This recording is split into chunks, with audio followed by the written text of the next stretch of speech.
Okay, all right. I don't know if we have audio. Not sure if we have audio. If y'all can hear me. Sorry, have to tear everything apart for my music shows. Oh. Check. Check.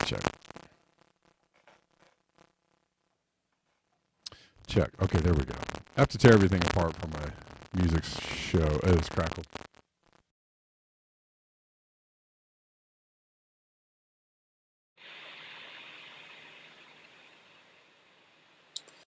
It's been a while since we had the crackle, right? The crackle has been few and far between lately. It's been a really long time before we had the crackle, but it should be okay now. How y'all doing? What's up? We're live on YouTube, Rockfin, and on Twitter. If you're watching on Twitter, you know what to do. Retweet, like, send me a chat. Send me a chat on Twitter. Let me know that it works. I know that it works. But say hello. Say hello from Twitter if you get a chance. All right. Well, welcome back to Black Bear News, where everything is connected and the viewers are all smarter than the average bear. We're starting. I'm sorry for the late start. Just had to reconfigure my entire studio, and sometimes that takes longer than I'd like it to. Also, so for those who tuned into the music show last night, thank you for hanging out. Generally do it every Sunday. However, this Sunday in particular might be in question, but if we don't do it this coming Sunday, then we'll do it the next Sunday, okay? I'll surely let everybody know and drop a link. Tonight at 5 p.m. Pacific, we are going to start the climate change audiobooks on Black Bear News, okay? At 5 p.m. Here's the deal. I really would like you guys to donate $1 or more if you're going to listen to the audiobooks show. It's free. If you want to listen for free, that's cool. It's going to be 5 p.m. right here on this channel, Pacific. And I don't know how often we're going to do the audiobooks. We're going to start with Ministry from the Future. Why? Because I really like that book. And you guys can suggest other books to me. If you want to even send me other books, that's great. I know there's a lot. I was gonna start with Uninhabitable Earth, but I think I want to start with Ministry for the Future.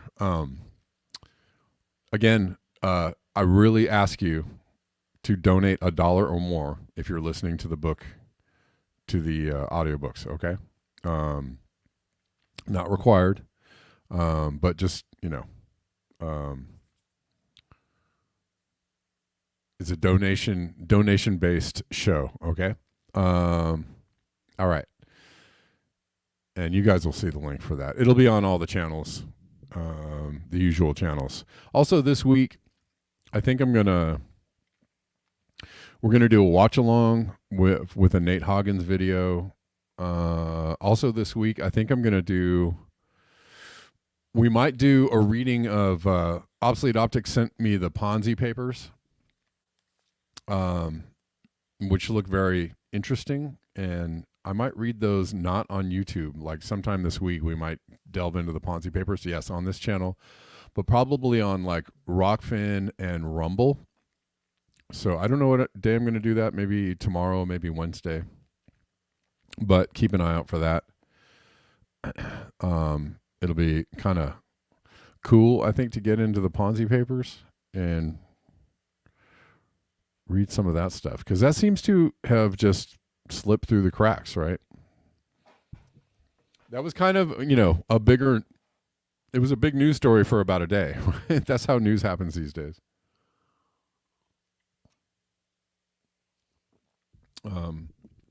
Seemingly kind of insane things happen, and then they just fall off the radar very, very quickly. Of course, we are inundated with news, information, happenings, right? And it's hard to parse everything that's going on.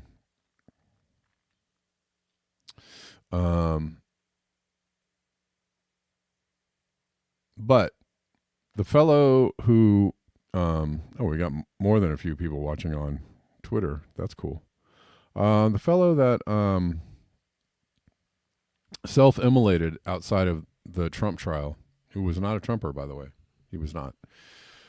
He wrote, it's not really a manifesto, but something called the Ponzi Papers. So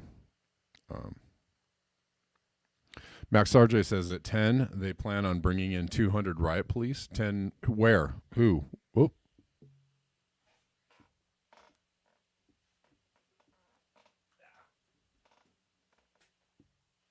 Sorry about that intermittent light. So where are they bringing in 200 riot police?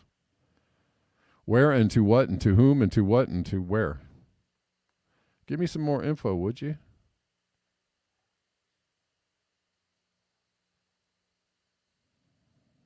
Is that in the U.S.? I'm sure they're talking about U.S., but Cal Poly Humboldt County. Okay, thanks for letting me know. That was kind of cool looking, right? When the light went out like that. Kind of interesting.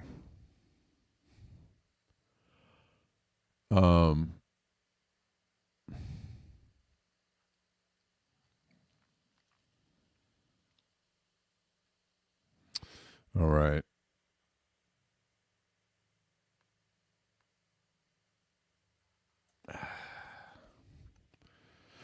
Hold on, please. Give me a second, guys.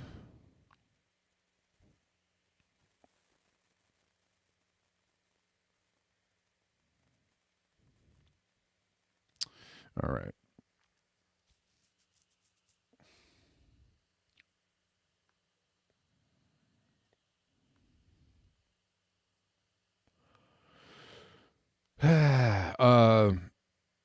One moment, guys. Give me a second.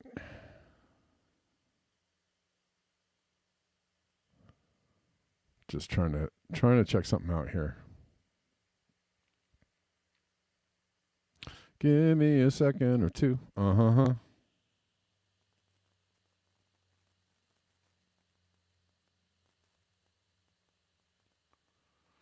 Oh yeah.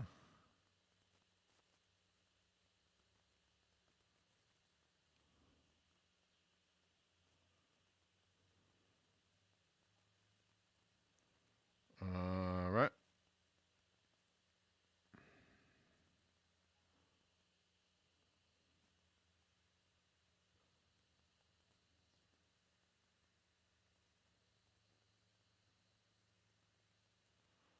All right.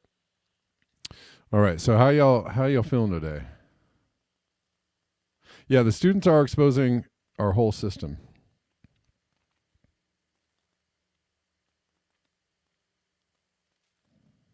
Absolutely.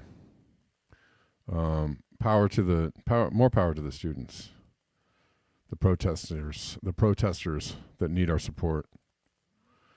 And you know, I really find it just slightly not. I was going to use the word offensive. Definitely annoying, but offensive that people are saying that this is these protests are coordinated somehow. I mean, the suppression of the protests is coordinated by Israel, by AIPAC, by the people in Congress who are uh, controlled by AIPAC in Israel. That's the part that's being coordinated. So, um, and they're doing what they always do when there's a legitimate protest afoot. When people have legitimate concerns and are legitimately angry and yeah, it's really it is offensive to me. Um,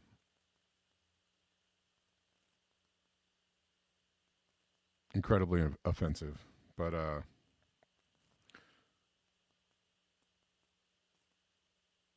these students are out there doing what all the comfortable people at home won't do or can't do.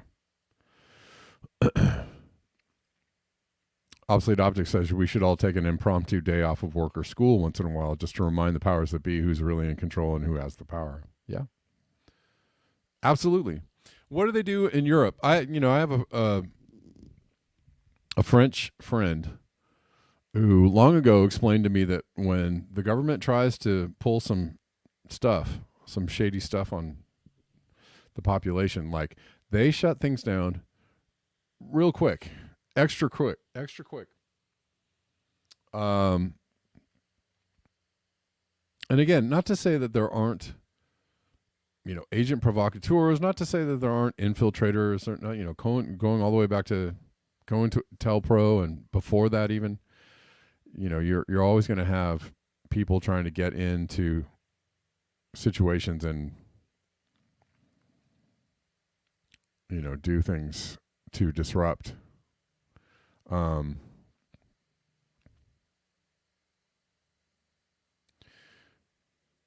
but the other thing that's really annoying to me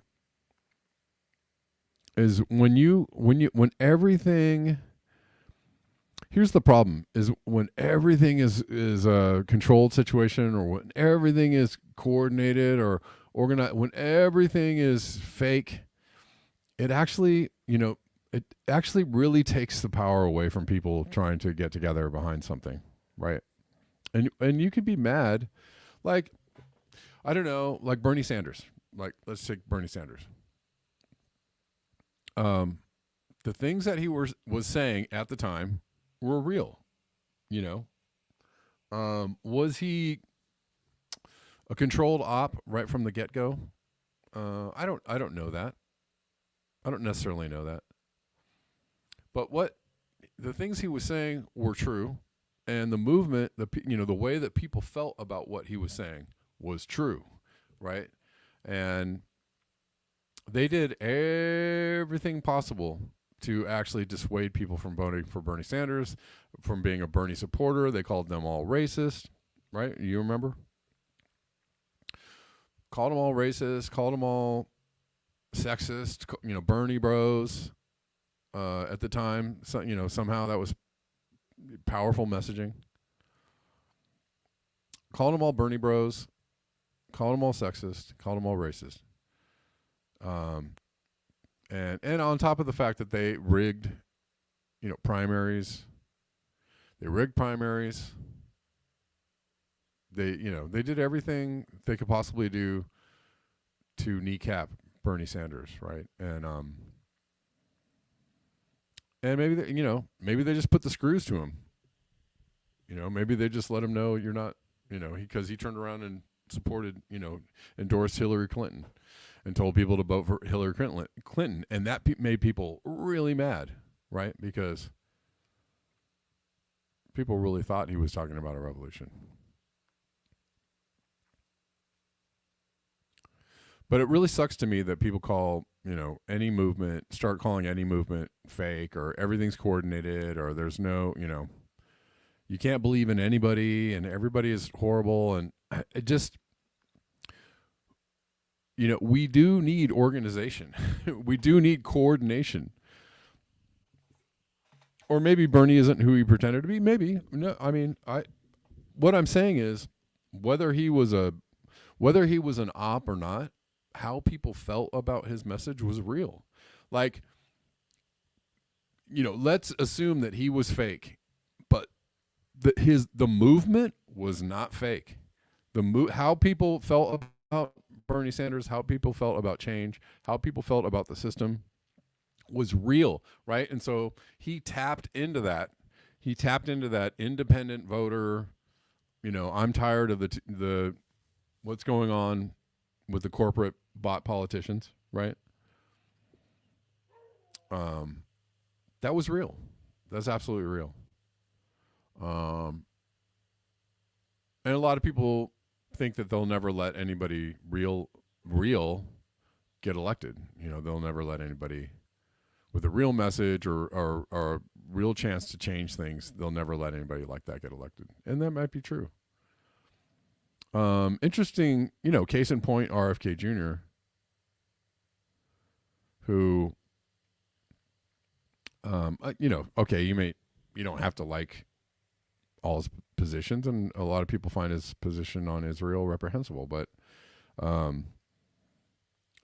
he's polling really strongly, and I don't know. I hate to use the term lesser of three evils or lesser of any evils, but I don't know. I would vote for RFK Jr. just because the two-party system has a lock on everything, right? And the last what was the bill? The election integrity bill that they passed actually made it harder to run as an independent. Does he have any chance of winning? Probably not. Does he have does he have the odds stacked against him? Probably not. But you know what? As a protest vote, I would absolutely vote for RFK Jr. And I don't, yes, I know. Jill Stein, you think Jill Stein is better than RFK Jr.? I mean, sure. I get that. I won't begrudge you that, obsolete optics. But RFK Jr. is polling very high, right? RFK Jr. has the potential. Here's what: Jill Stein might be a better candidate. They don't, they've already proven time and time again. The Green Party has a really hard time with messaging, and though she did get in the 2016 election, she got like 1 or 2% of the vote. RFK Jr. is polling at like 26%. So,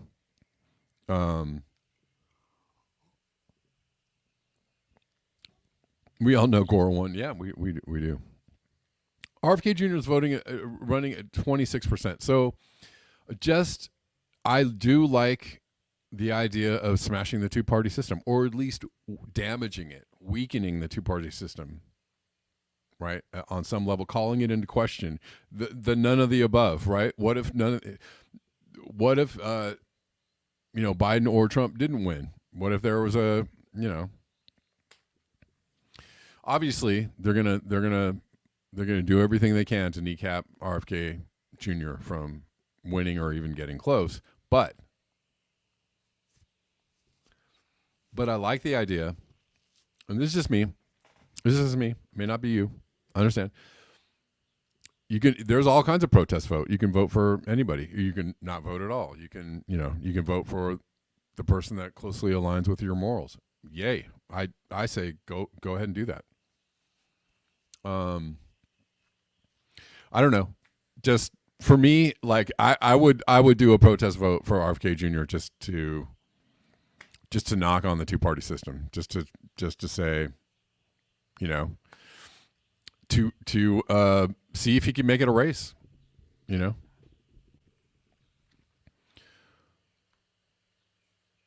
Because the two-party system is also is damaging to our well-being, as the fact that everybody is, corporate controlled, corporate bought.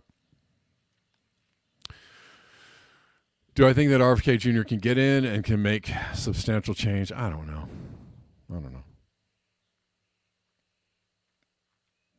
I don't know about that.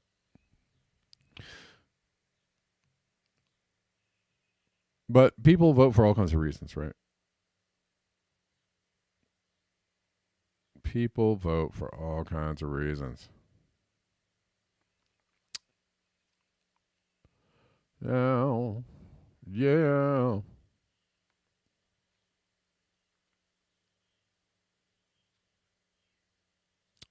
All right.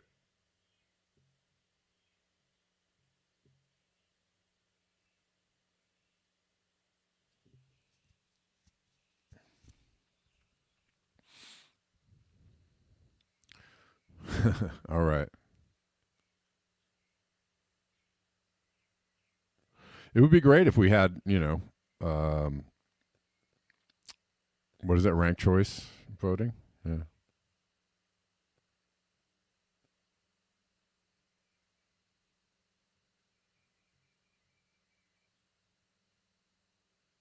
Jay Gibbons says if Trump wins, we'll have a one-party system. Well, I ask you just in serious curiosity.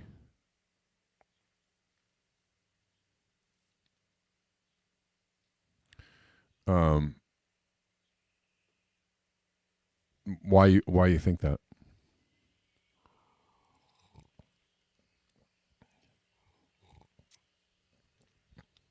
Um,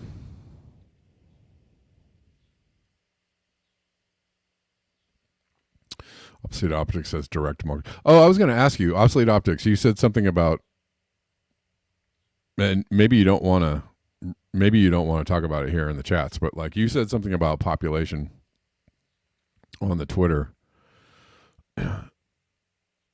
So I just have an honest question for you. Like, are you against the idea that overpopulation is a thing? You don't have to answer if you don't want to. Or I didn't know if I was kind of trying to figure out whether you were just playing devil's advocate, whether you were serious. I don't know.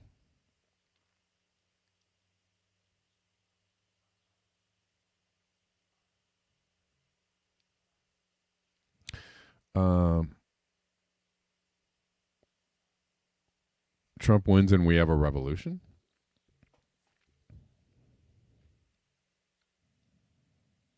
Oh. I think a lot of people think that. I just I don't know.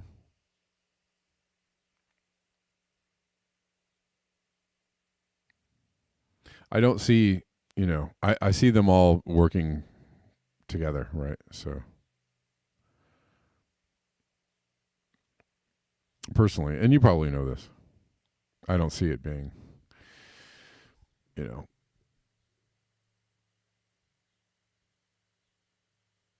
let's see.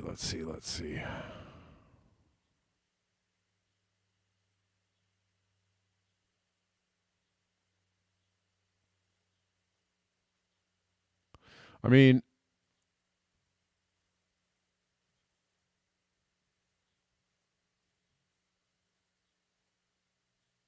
let's see. I'm just looking at the chats here. Jesus 2030. Maybe. Maybe he does come back.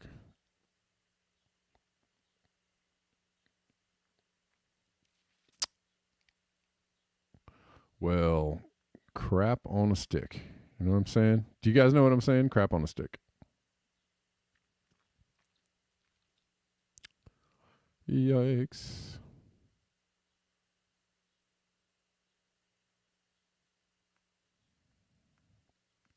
I don't know. That's my main message of the day. Crap on a stick.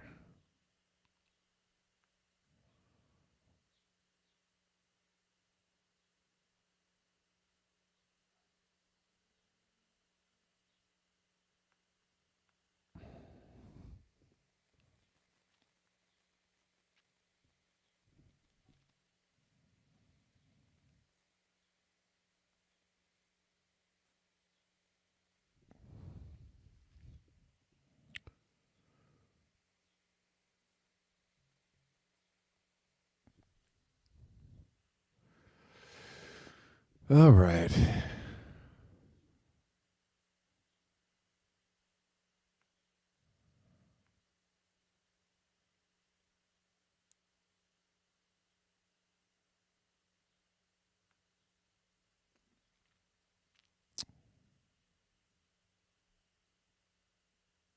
Overpopulation on animal factory farms. Stick on a crap? Exactly.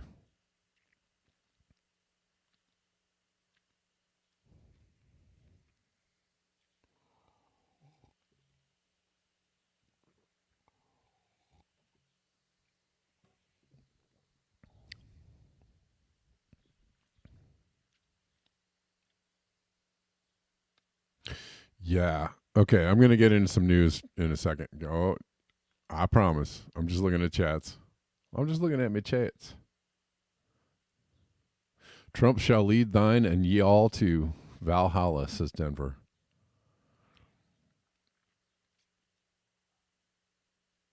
Mm-hmm.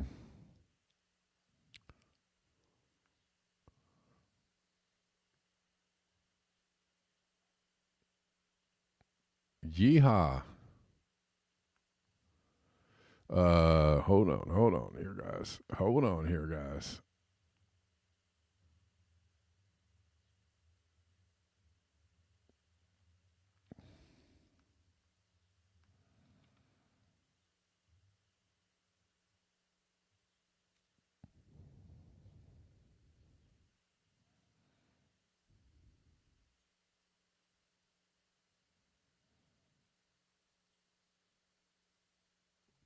All right. Well, thanks for hanging out with me today, people. I know we're kind of just chilling out, but we got some people tuning in. All right, let's look at this from Jeff Berardelli, or CBS News by way of Jeff Berardelli. I don't know. CBS News poll finds big majority of Americans support U.S. taking steps to reduce climate change.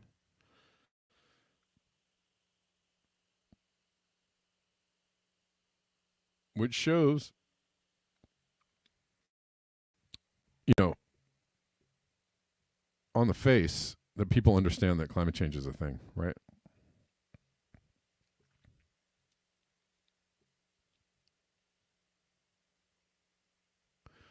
They understand it's a thing.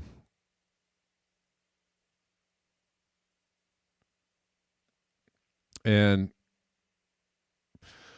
I don't know, this is just okay, so if you think that, climate change isn't a real thing, which I don't really want to necessarily debate, you would think like, well, the propaganda is working. Right.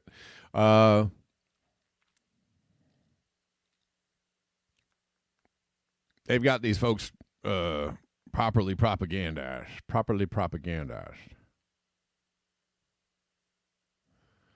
Um, eh, eh, eh. As Bernie Sanders would say, what are you going to do?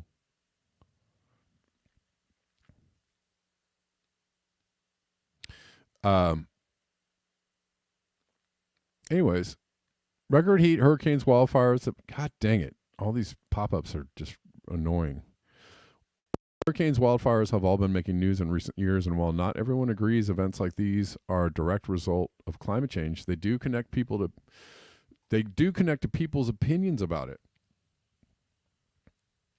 A big majority of Americans feel the U.S. needs to address climate change, with those who report experiencing extreme weather more likely to say we should do so right now.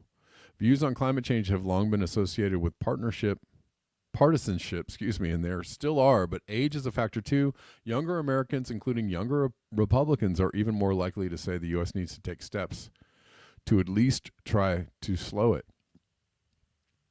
There's a sense of urgency from many in the public too. A large majority think it needs to be addressed at least in the next few years, including half who thinks it needs to be addressed right now.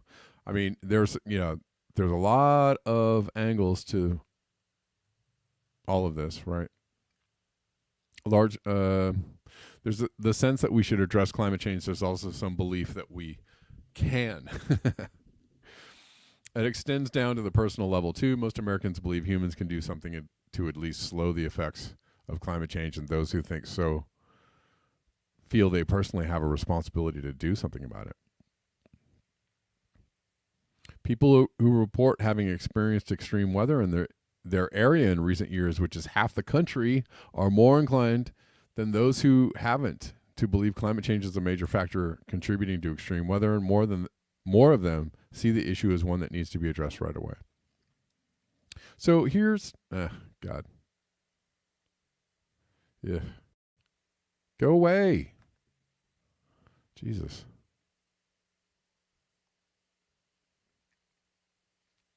So here's the thing. I find it interesting. Like, if you give people information, they'll most likely want to act on it.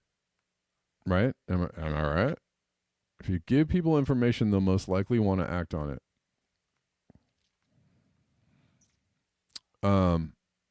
And people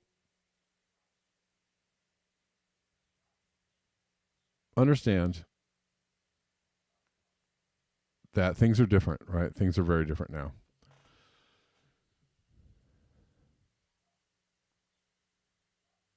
That the weather is not the same, that the seasons are not the same, that extreme weather is actually taking a toll, that it's actually a thing that's happening.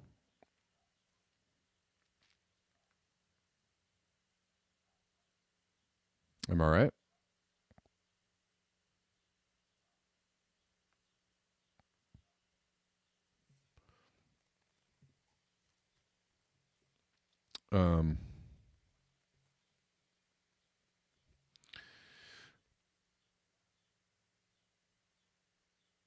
So that's going to change people's minds. That's going to change people's attitudes, and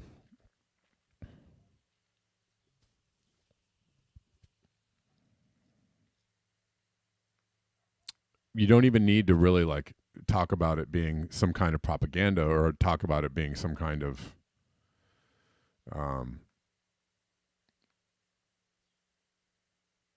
right, some kind of messaging. Supposedly, right, the deniers think that like everybody's being, deceived into thinking that climate change is a thing. But what if people actually think this on their own?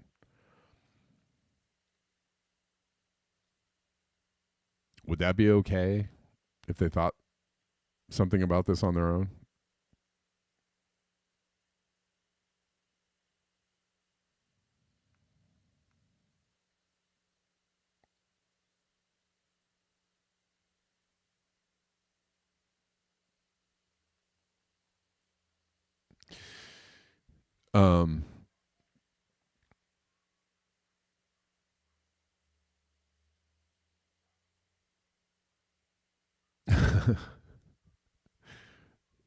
Good comment. Good comments coming in. Thank you.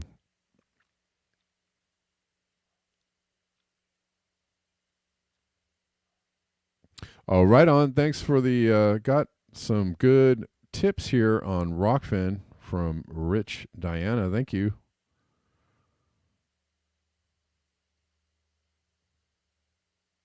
Let's see.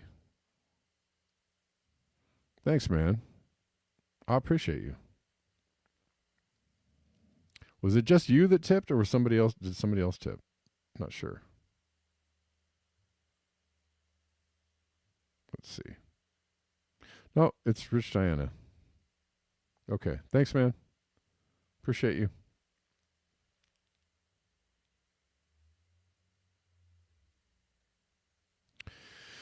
Yeah, what I'm trying to say is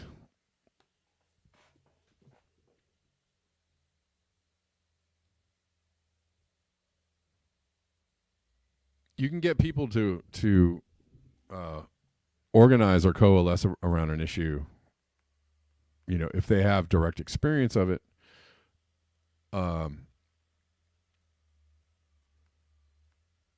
And they can collectively, get some information around it, which isn't necessarily a bad thing, right? You could really get people to motivate to do something different. Like, I know people don't like to talk about the hopium. I know they don't like to. I know they hate it. Hate is a strong word, but hey.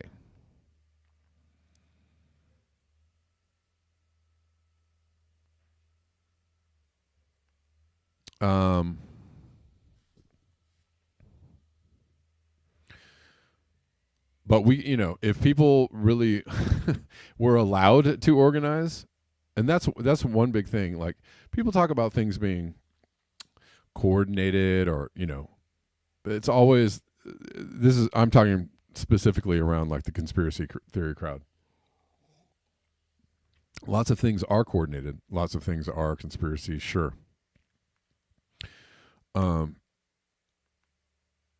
But in order to change something for the better, you actually have to allow people to organize around something, around an idea.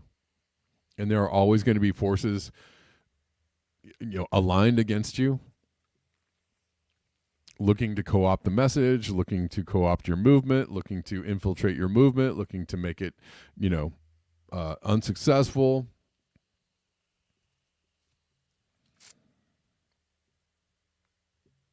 But people have to be allowed to organize around something, around an idea, around information, in order to make some kind of change. And what am I really trying to say here? I don't know. Is anything really going to happen or change? I don't know. But you actually have to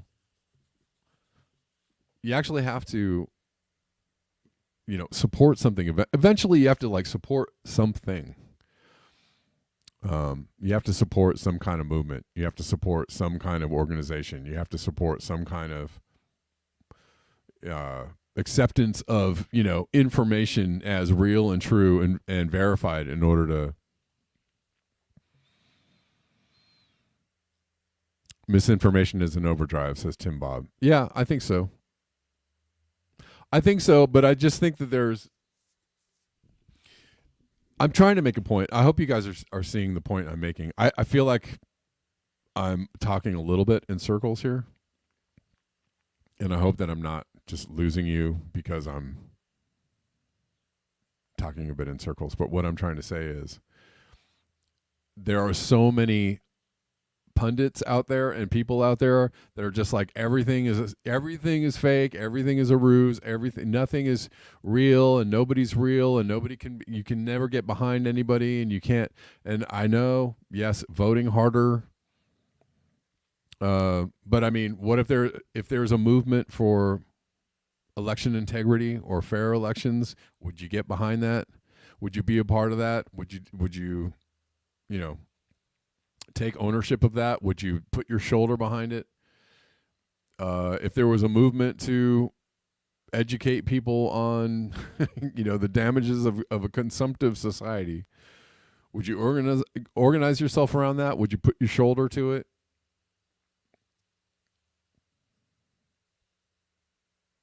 I don't know. I guess. And you say the wedge is complete. Yes, absolutely, man. That's happening. I don't know. I guess what I'm just trying to push back a little bit on the idea that every single thing and everybody everything is fake and everybody is fake and everybody's co-opted and nobody's real, and like I'm just trying to push back just a little bit on that, because I think on some level that is a demoralization campaign in and of itself, right? So I hear a lot of quote unquote conspiracy theorists talk about the demoralization campaign, right? Demoralizing everybody, but your message is demoralizing. Your platform, your outlet, your journalism, your brand of journalism is absolutely the most demoralizing shit.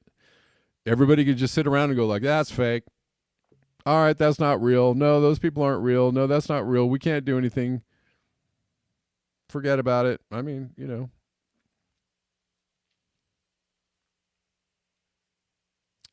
at the end of the day, the only thing that's acceptable is, getting out of the system or growing your own food or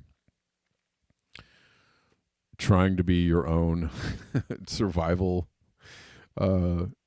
crew. I don't know.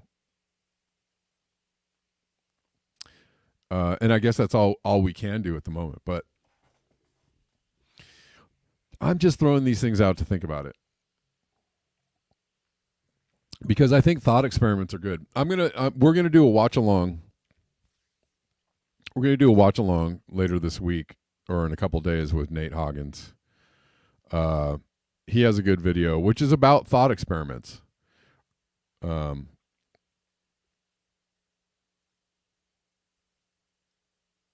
the environment, right?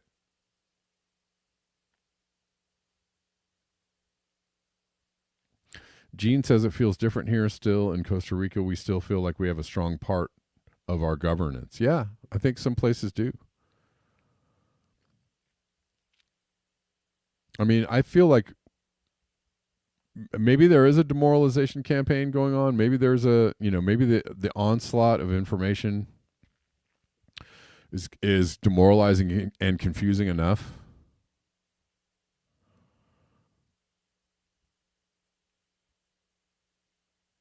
But I just the automatic like dismissal of every movement and every person who's trying to do something is the biggest demoralization campaign I can see with my own eyes. I'm just like, holy shit, Again, to go back to Bernie Sanders, maybe you believe he was controlled op from the beginning. Maybe he was leaned on later in the game, right?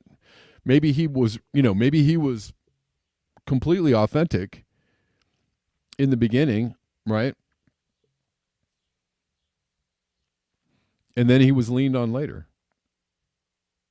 Right, because after Bernie Sanders quit the campaign, a lot of people were so disgusted by Bernie Sanders and the Democratic Party, they turned around and voted for Trump. So how is that a win if he's controlled opposition?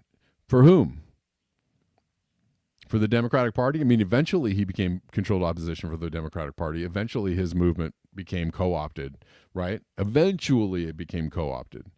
But in the beginning, I believe he was authentic, and I believe his movement was authentic.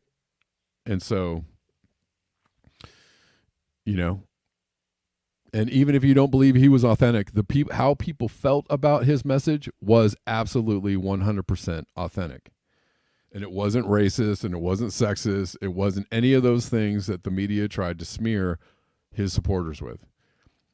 And so you can tap in to people's collective disappointment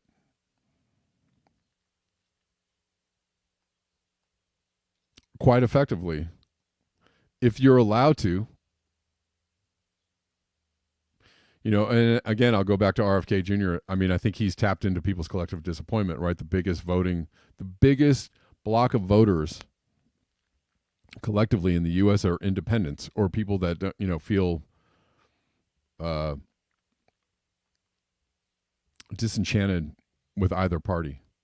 So if you could tap into that independent voter block and tap into how they're feeling, what they're feeling, and what they're, what they truly care about.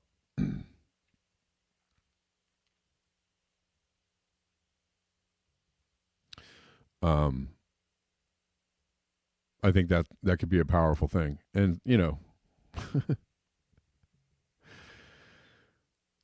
just let it be powerful. Let it, go ahead.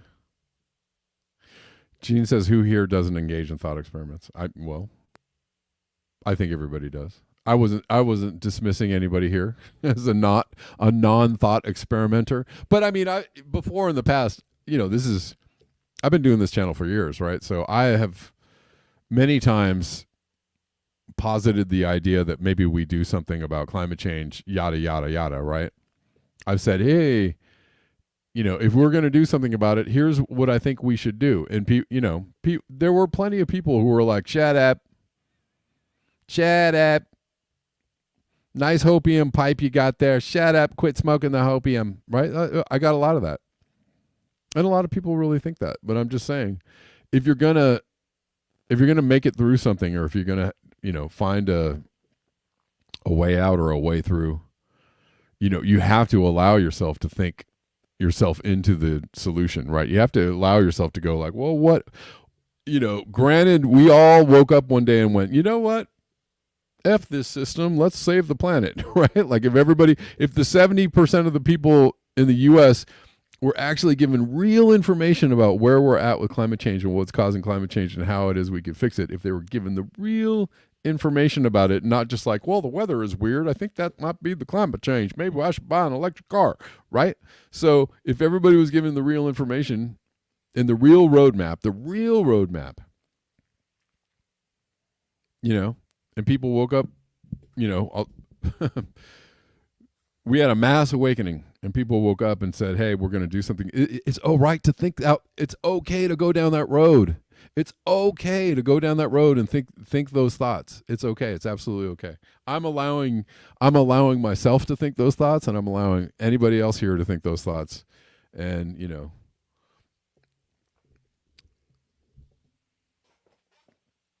fully understanding that it doesn't look so good, right? The reality is that it doesn't look so good. That's where I'm at. Anywho's, man, I've been a blabbing.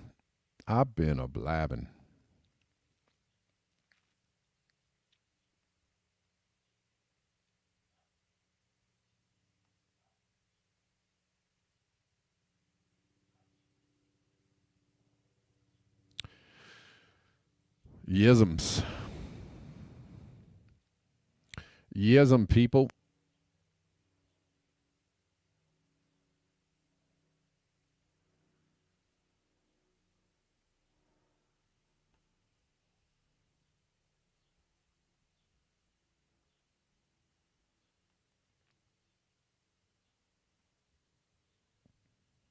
Anyways, I mean, obsolete optics. The big problem is that people don't believe revolution is possible.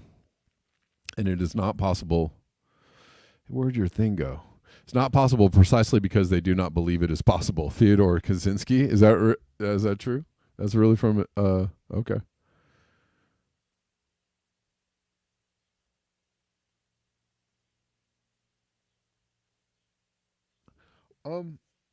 I mean, I don't know. It ain't over till the fat lady sings. Never say never. The truth. I'm talking to the truth right now. Never say never. You really don't know how the future is going to play out. You think you do. A lot of people think they know how the future is going to play out. You really don't know. You really don't know.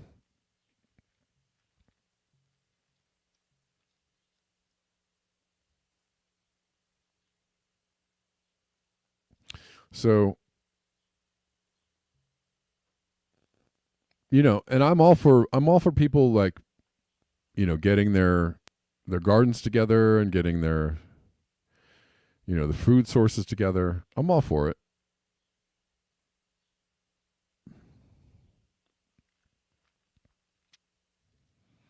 And opting out and doing all that, doing all their individual things. But I mean, if we're going to make an impact, if we're going to stop what's happening on the planet from happening, and the students at all the colleges across the U.S. are showing us how it's done. Yeah, I know. It's a dangerous thing to put your body on the line. It's a dangerous thing to put yourself out there for change. It's scary. If we're going to change things, you got to allow for the possibility that things might change. Am I right? You have to allow for it.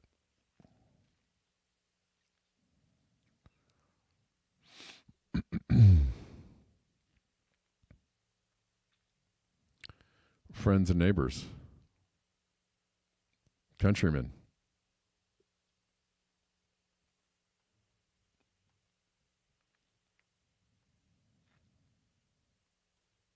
Lend me your ears.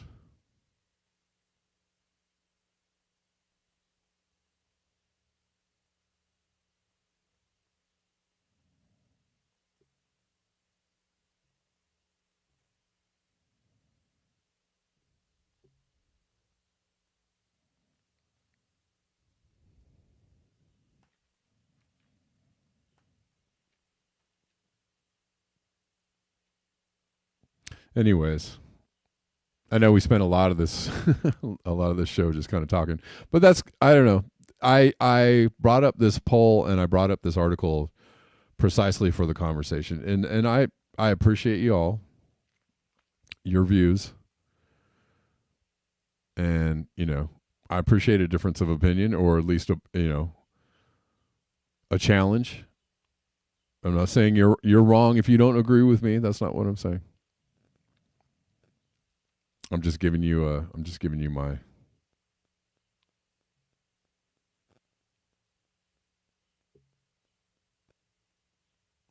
Gene says people used to say robots will never be able to walk on 2 feet like humans, or humans cannot get to the moon.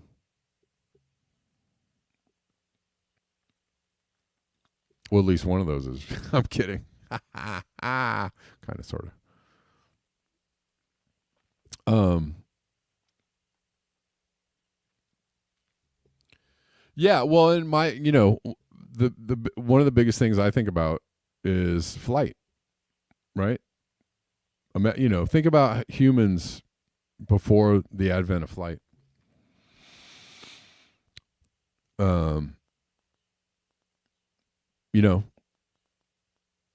Think about people, I'm sure there were like, biblical style views on flight, how man was not made to fly and we were made to walk on the earth. And, flying was the devil's work. And you know what I'm saying? I'm positive there was all kinds of stuff. You think humans have not been to the moon? I don't know, Gene. I'm actually, I know you think I'm crazy, but I'm 50-50. I'm 50-50. That doesn't mean that I don't think we went. I think that there is enough evidence for me to be skeptical of it. And I don't even want to go. I don't want to go like super far into that. But, it is what it is. You can disagree.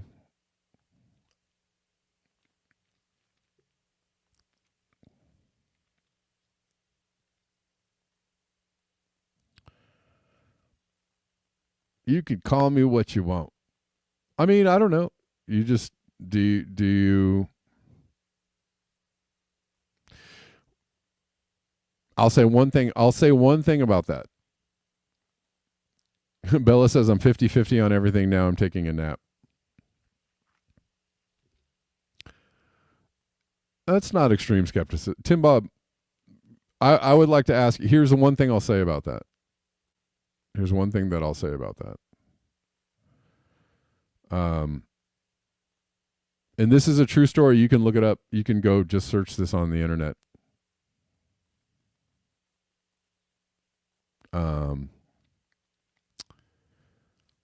So NASA, apparently or supposedly lost all the telemetry data from the moon missions, and that's why we don't go back. This is what they've stated. So go ahead and look it up. And if you think that something as important as that was just lost,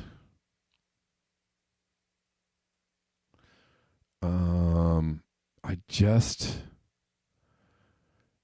if you think that they just went, uh-oh, boo-boo, we lost all the info, that such a well-respected group of scientists they're so together, right? This is I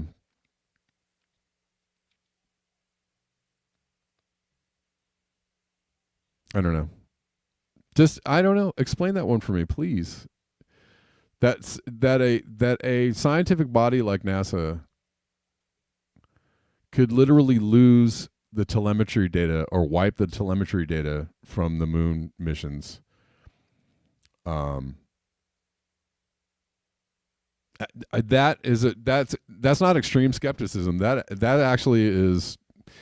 That sounds like kind of like everything else when the government, like, something big happens and the government's like, I don't know, we lost the footage, we lost the data, we lost the something, we lost the transmissions, etc., etc., etc. Right? They do stuff like this all the time, and that particular message of, that particular story of losing the data from the landings is just preposterous to me.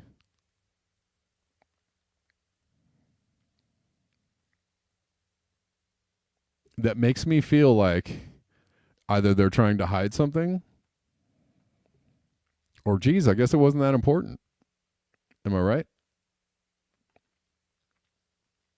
I guess it just wasn't that important.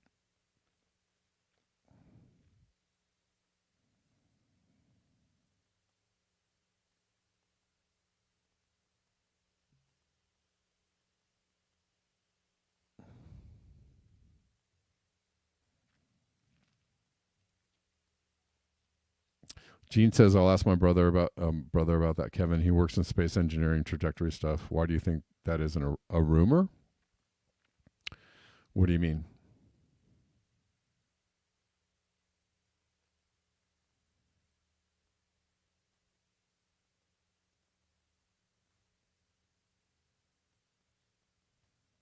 An unmanned second secret moon mission planted retro reflectors so well and yet so hidden they can't brag about it to the Soviets.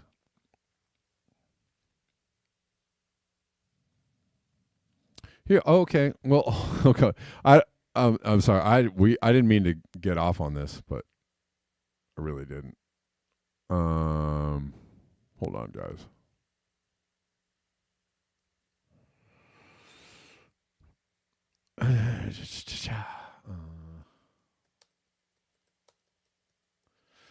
I mean, you're watching me on the internet, right? You can.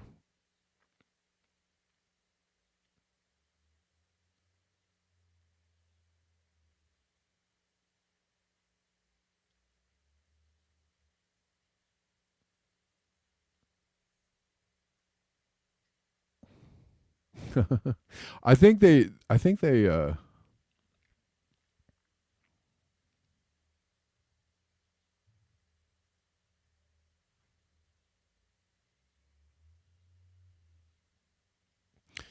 So they've tried to update this information, but listen, this is from 2006. I'll play you this video, okay? And then I'll get out of here. But recordings just got better. Hey, it's Dana from StreamYard. I'm so Jesus Christ. Sorry.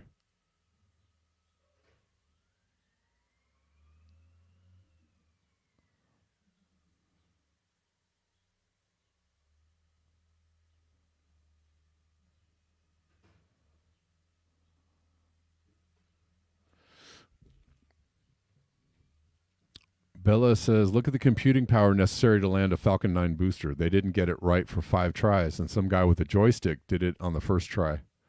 Yeah, sure. Yeah.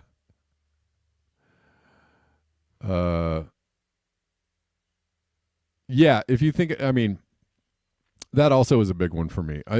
Again, it causes me skepticism, which I don't think is extreme. And you may differ, and that's okay. That's okay. But this is very. So where is this? So this is flight director Gene Kranz says Apollo 11 video and telemetry are gone. This is from 2006. Okay.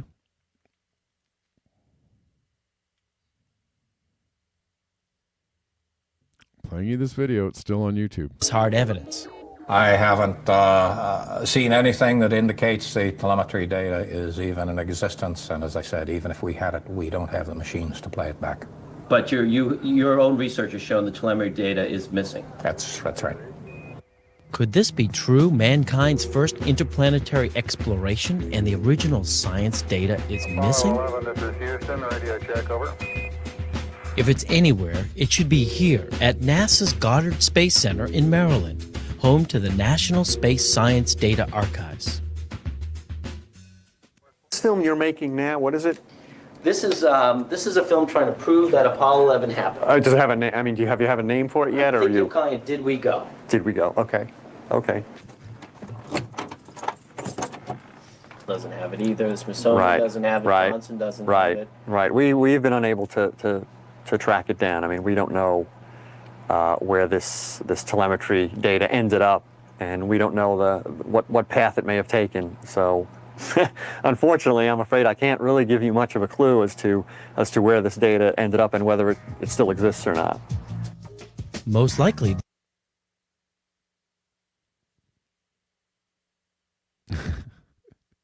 Anyways. Oh, yeah, I'm using Brave right now, Bella. Yeah. Brave is great. Yeah, no, I'm enjoying it immensely. Far superior to but I have to do StreamYard on Google. It's the only you have to use Google Chrome for StreamYard. It doesn't work. Anyways.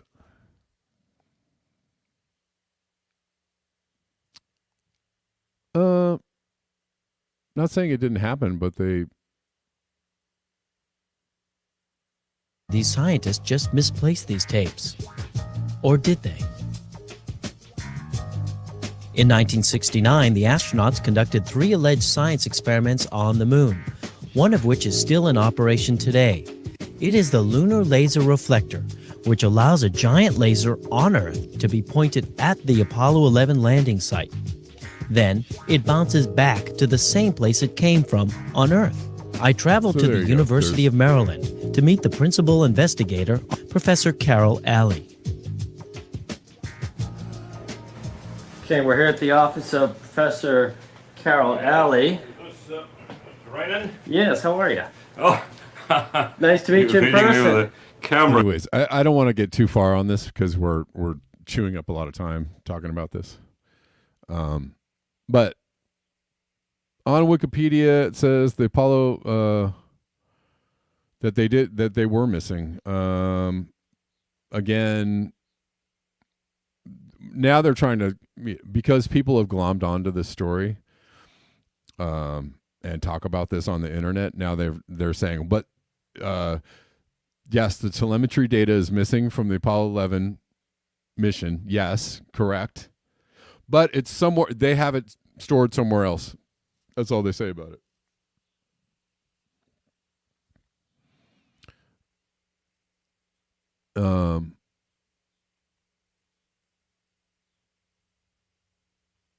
I don't, I'm just saying I have skepticism. I'm 50-50. I'm not sure either way. I don't think that that's a terrible place to be. Anyways.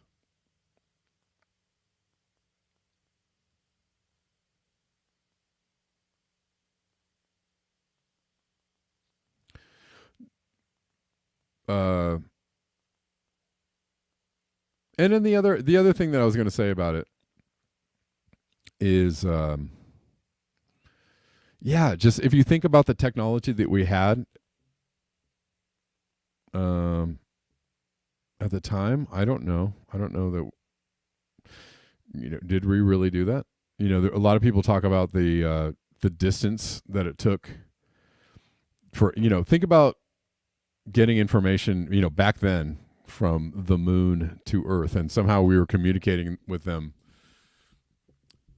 The picture of the the lunar module, they're saying that they had a camera that was programmed to record the lunar module blasting off from the moon, right? I mean, I don't know. It's, to take in the level of technology we had at that time, it makes me feel like, well,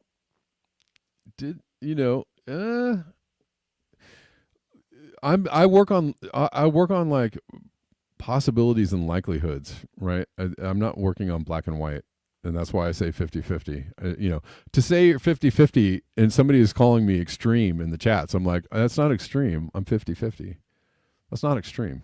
That's not extreme. You're like, you don't emphatically believe something. You're extreme. What? No, that's not extreme. that's not how it works. Extreme is, I emphatically believe this and you must believe what I believe. Right? That's extreme. You must think the things that I think, otherwise you are crazy. I guess I have points in my belief system that some people might call extreme, because I think that, like, people that don't, I can see something that others can't see, and maybe I think they're a little nuts for seeing that way. I don't know.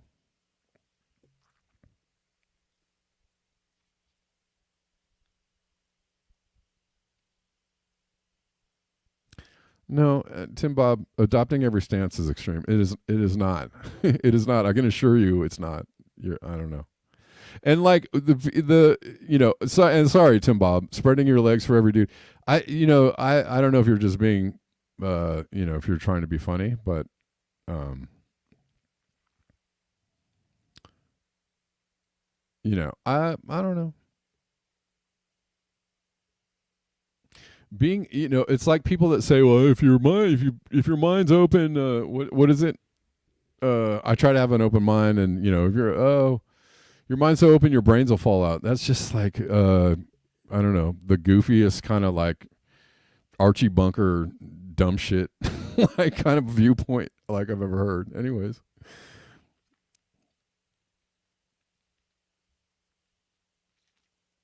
No, I can't please everybody all the time. Hell no.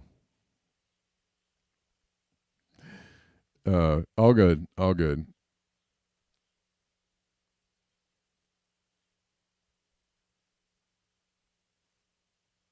All good. But I get a lot of that.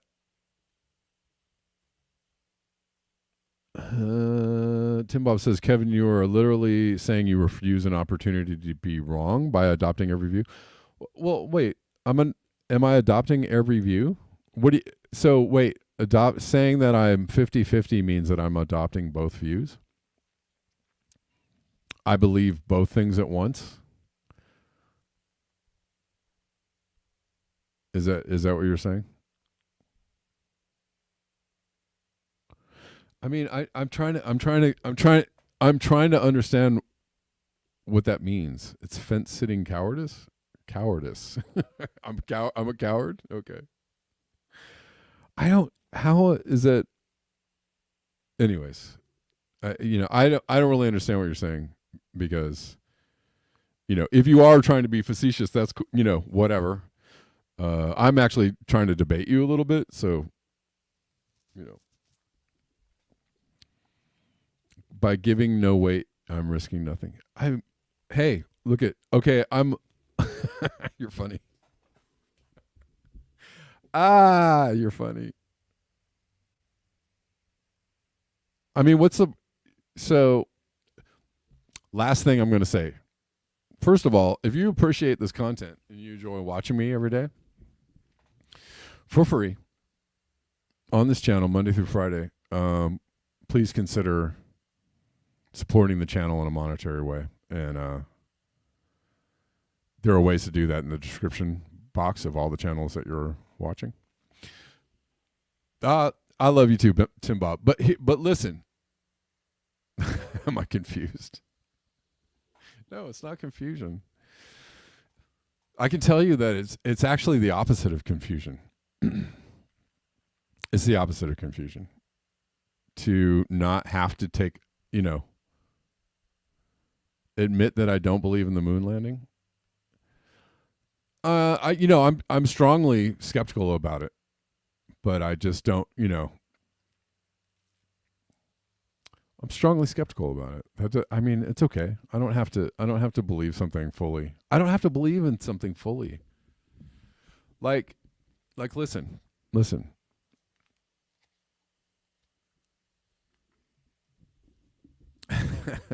You guys are hilarious. Last point I'm going to make. In science, you have opposing views on an issue, right? Or about a scientific phenomenon.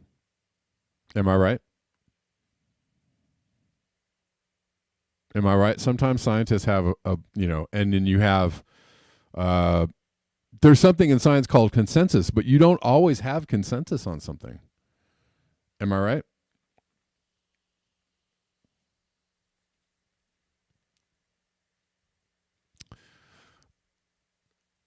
Obsolete optics. The smart way to keep people passive and obedient is to strictly limit the spectrum of acceptable opinion, but allow very lively debate within that spectrum.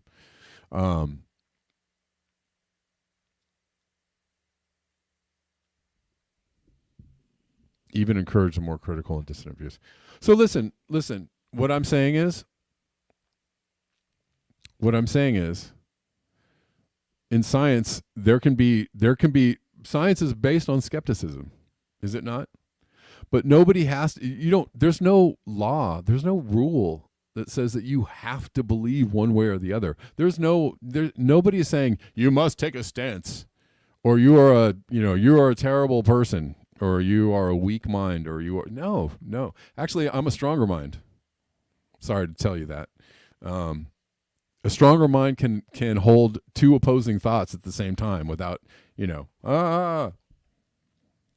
right? Somebody doesn't believe one way or the other, like,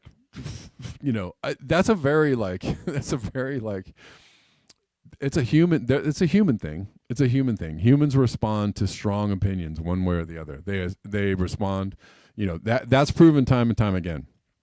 Right? Humans always respond to somebody who has a strong opinion, whether it's wrong or right. That's why Trump is actually so popular with people, because he's a buffoon, but he is a strong, opinionated buffoon, right? And people just resonate with strong opinions one way or another.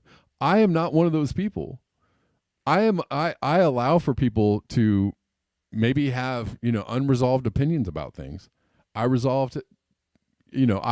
believe that people can have unresolved emotions about things, that people can, carry two opposing views in their heads at the same time. And that is a quote, isn't it, from whoever? It's a high sign of intelligence that you can hold two opposing thoughts in your head at the same time. Am I right? Am I right? Hold on.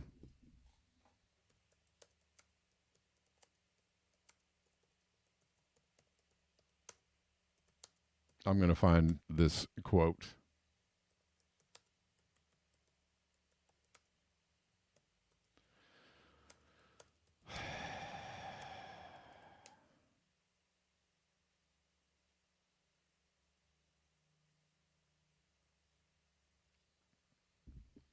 This is it. The test of a first-rate intelligence is the ability to hold two opposed ideas in the mind at the same time. I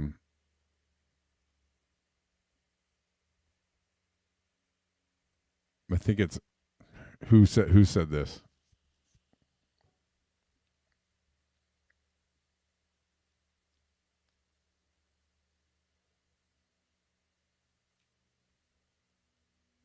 Anyways, quite a few people have been ascribed with something of the same quote.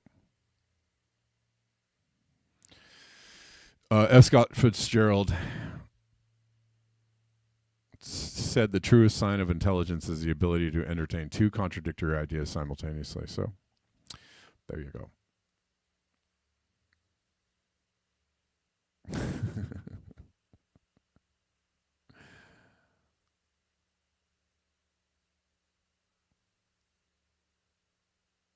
You guys are funny.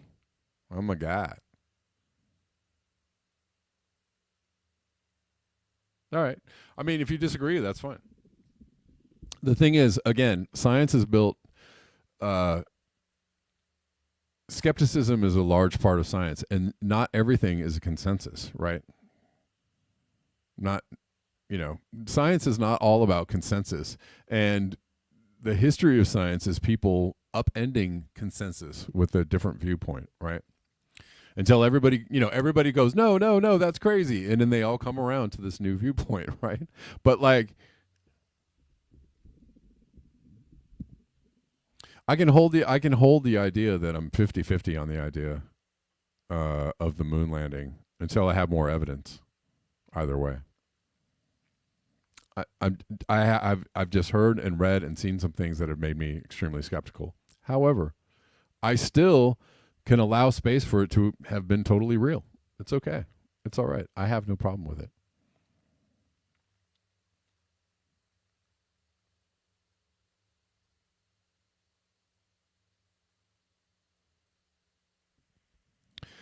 Bella says sarcasm is the lowest form of wit, but the highest form of intelligence. Yar. All right.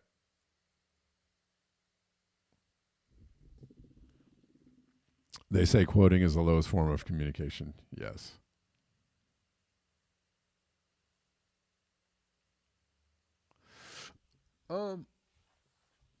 Jay Gibbons, good question. What's the difference between your moon belief and those who question climate change? Empirical evidence? Yes. Sure. Yeah, that's the difference to me. And my belief in climate change is a personal belief, something I have come to seeing the data and evidence that I can take in, right? And as I've always said on this channel, I am willing to entertain. If somebody has a really good argument for me that climate change isn't real, I'm totally willing to, take it in or take it on and look at it and think about it. I would love for somebody to send me some kind of evidence that proved to me that climate change wasn't happening, so that I could stop doing this show and skip out into the street and have a jolly old time, right? And just continue to live my life. Oh, climate change is not happening. So, I mean, I don't expect that to happen. The thing is that,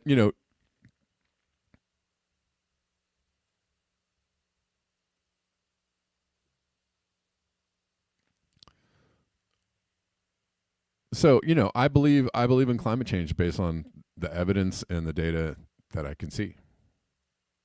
That's all. It seems fairly obvious to me. It's something that I can actually see with my own eyes. Did I see, you saw something on TV as far as the moon landing. Like, you saw something on TV. I don't necessarily believe things I see on TV that people said live, real, this is really happening. I don't necessarily believe those things, especially in 1969. So, I don't know. And I guess people watched those things take off from Cape Canaveral, and they saw the Apollo spacecraft go into the sky, and they didn't come back for several days. So, maybe that's data and evidence on the side of it really happened.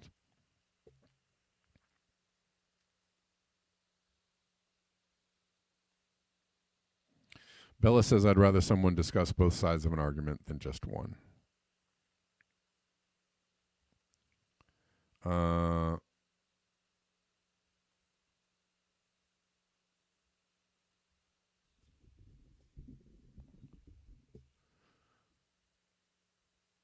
can't prove a negative, right? Bella says, why fake the Earth from space picture? I don't know. So that's what I'm saying. There's compelling evidence that it did happen. And I've seen some compelling questions about it. That's all. That's all I'm saying. It's okay. I'm okay with it. I'm okay. I'm not confused. I don't feel confused about it. I don't feel like a gnawing, like, oh my God. I mean, I guess I could. I guess I could just like start today going like, I must get to the bottom of the moon landing. Was it fake or was it real? Honestly, a part of me is like, until I see more information, I'm okay with being, slightly confused about it. I'm all right. I'm okay. I'm okay. Jesus Christ.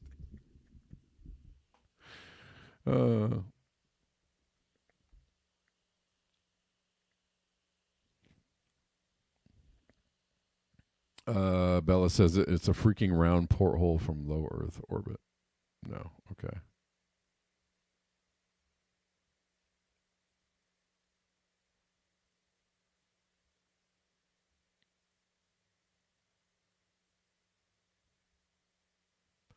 Yeah.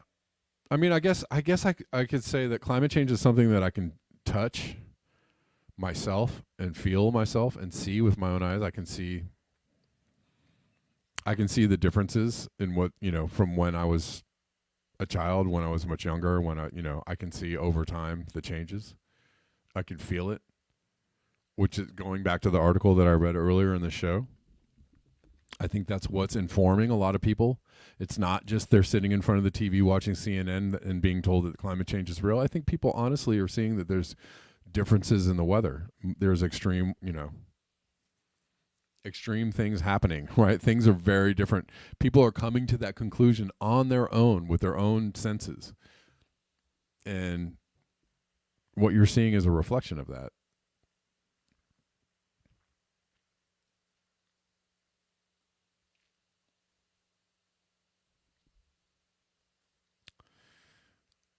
Bella, what do you think about the Van Allen belts? Do you think that is what do you think about the Van Allen belts? Do you think that's a legitimate argument against the moon landing?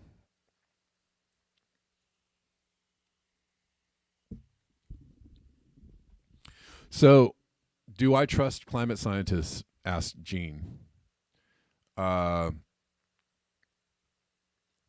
Well, interestingly enough, it seems like mainstream climate scientists, no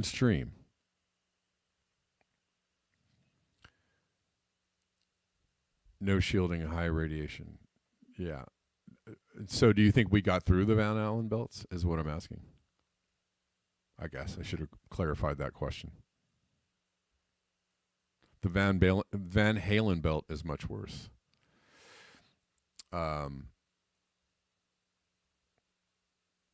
What was I talking about? Oh, do I believe climate scientists? I mean, I think that I think that there's climate scientists that are interested in telling us what's going on, but not necessarily the full scope of it. Right? The people like Guy McPherson, Roger Hallam, Jem Bendell, like there are scientists that have looked at the data and come to different conclusions, right? Than what mainstream, and mainstream scientists have all shifted their views, right? Less towards like, well, it could be bad in 100 years, or we're still skeptical on whether this thing can be attributed to climate change or not, blah blah blah, right? All that kind of stuff. Like there's some scientific reticence for you, right? If you really want to.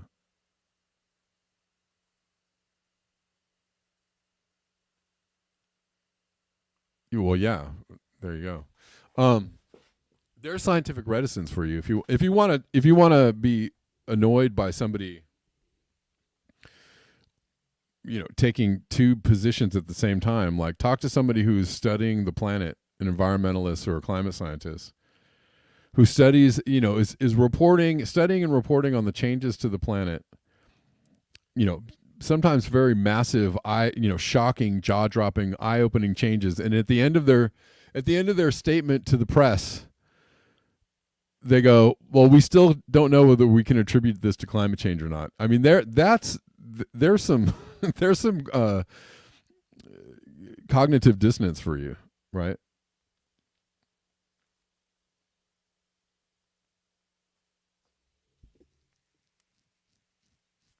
Anyways. Okay, guys, I gotta sign off because I gotta help my kid with her math. And thank you all for your eyes, your ears, and your conscience.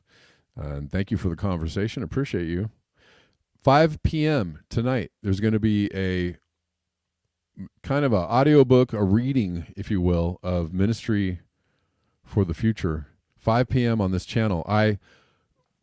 I ask you, if you're going to listen to this broadcast, that you donate $1 or more, and to any of the direct support links, right? Venmo, Zelle, Cash App, whatever. That's all I ask is $1. If you can do more, that's great.